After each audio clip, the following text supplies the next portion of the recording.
আমি আপনাদের সামনে পবিত্র কোরআনের 30 নম্বর পারা থেকে একটি সূরা তেলাওয়াত করলাম। সূরাটি অনেকেই পারেন, আবার অনেকে সূরাটি মুখস্থ পারেন না। বাকি সবাই কম বেশি সূরাটি সবাই এটার সাথে পরিচিত আছেন, কারণ ইমাম সাহেবরা প্রায় এই সূরা নামাজে পড়ে। এই সূরার নাম সূরাতুল বাইয়িনাহ। এই সূরার আরেকটা নাম সূরাতুল কাইয়িমা। এই সূরার আরেকটা নাম সূরা লাম ইয়াকুনিল লাযীনা কাফারু। এই সূরাটি বেশিরভাগ মুফাসসিরিনে কেরামের মতে এটি মদিনায় অবতীর্ণ সূরা। এই সূরায় আয়াত সংখ্যা 8টি। ইহুদি খ্রিস্টানদের মধ্য থেকে যারা অবিশ্বাসী, যারা কাফের, যারা অন্ধবিশ্বাসের মধ্যে ছিল, যারা তাওরাত ইনজিল বিকৃত হওয়ার পরেও ওই বিকৃত অংশের মধ্যে যারা বিশ্বাস স্থাপন করত, এই অন্ধবিশ্বাসের মধ্যে যারা ছিল, তারা বলতো আমাদের কাছে প্রমাণ না আসা পর্যন্ত আমরা আমাদের অন্ধবিশ্বাস থেকে ফিরব না। তাদের কাছে প্রমাণ আসছে, আসার পরেও একদল অন্ধবিশ্বাসের মধ্যে অটল ছিল। হ্যাঁ, কিছু মানুষ আছে তারা অন্ধবিশ্বাসে অটল থাকে নাই, প্রমাণ আসার পর তারা প্রমাণ মেনে নিয়ে মুসলমান হয়ে গেছে। এই ব্যাপারে আল্লাহ পাক রব্বুল আলামিন সূরা নিসার 164-165 নম্বর আয়াতে আল্লাহ বলেন,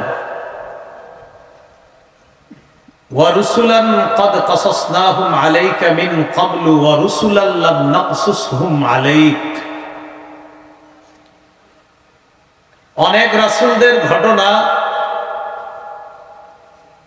আমি আপনার কাছে বর্ণনা করেছি, আবার অনেক রাসূলদের ঘটনা আপনার কাছে আমি বর্ণনা করি নাই। ওয়াকাল্লামাল্লাহু মূসা তাকলিমা। মূসা নবী আল্লাহর সাথে কথা বলছেন, এই বিষয়টা আমি আপনারা জানাইছি।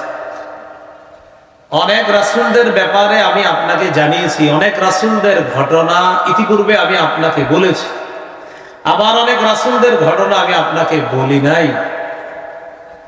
মূসা নবী আল্লাহর সাথে কথা বলছে, এই বিষয়টা আপনাকে আমি বলেছি।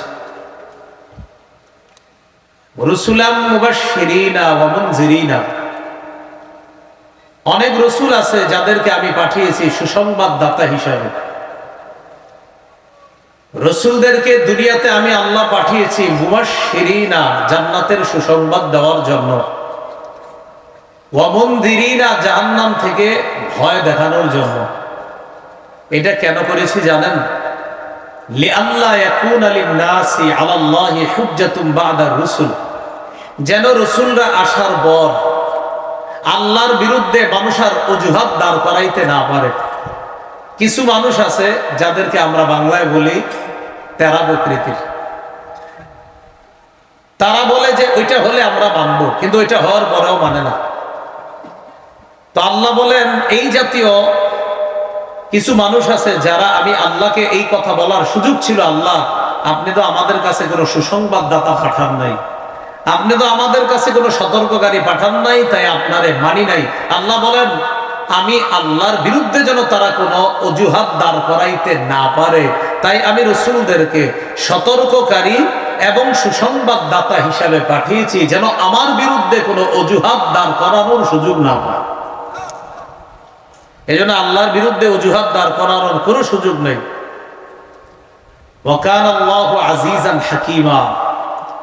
আল্লাহ মহাপরাক্রমশালী, মহাপ্রজ্ঞাময়। সূরা আলী ইমরান, সূরা মাইদা, সূরা মাইদার 19 নম্বর আয়াতে আল্লাহ পাক রব্বুল আলামিন বলেন, ইয়া আহলাল কিতাবি কদ জাআকুম রাসূলুনা ইউবাইয়িনু লাকুম আলা ফাতরাতিন মিনার রুসুলি আন তাকুলু মা জাআনা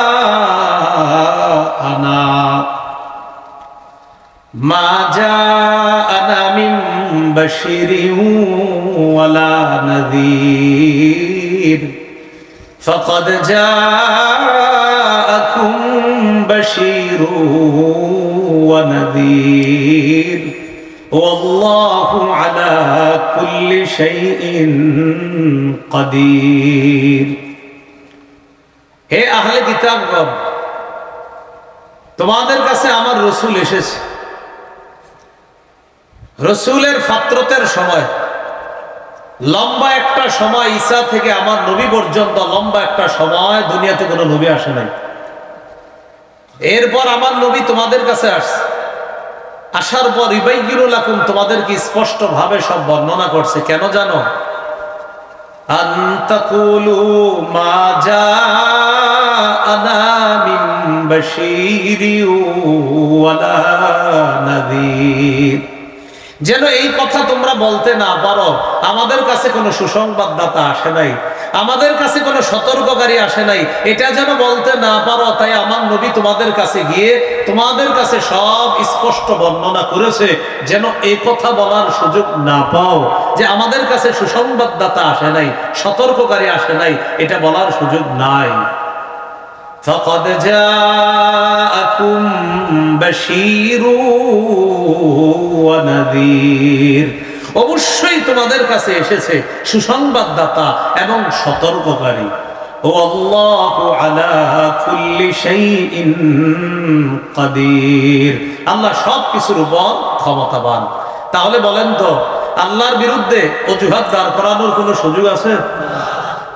নবীরা এখন দুনিয়াতে নাই। নবীর ওয়ারিস ওলামায়ে কেরাম আপনাদেরকে মাহফিলের মাধ্যমে, জুমার বয়ানের মাধ্যমে, দাওয়াত ও তাবলীগের মাধ্যমে, খানকার মাধ্যমে সতর্ক করে যাচ্ছে প্রতিনিয়ত। অতএব আল্লাহর বিরুদ্ধে কোনো অভিযোগ করবেন, আল্লাহর বিরুদ্ধে কোনো অজুহাত দাঁড় করানোর কোনো সুযোগ কিন্তু নাই। সত্য গ্রহণ করলে নাজাত, না করলে ঠিকানা জাহান্নাম। আল্লাহকে কিছু বলার সুযোগ নেই, অজুহাত দাঁড় করানোর কোনো সুযোগ নেই। তো আপনার আহলে কিতাবদের মধ্যে যারা, এরা কয় আমাদের কাছে প্রমাণ আসলে তারপর মানব, এর আগে মানব না।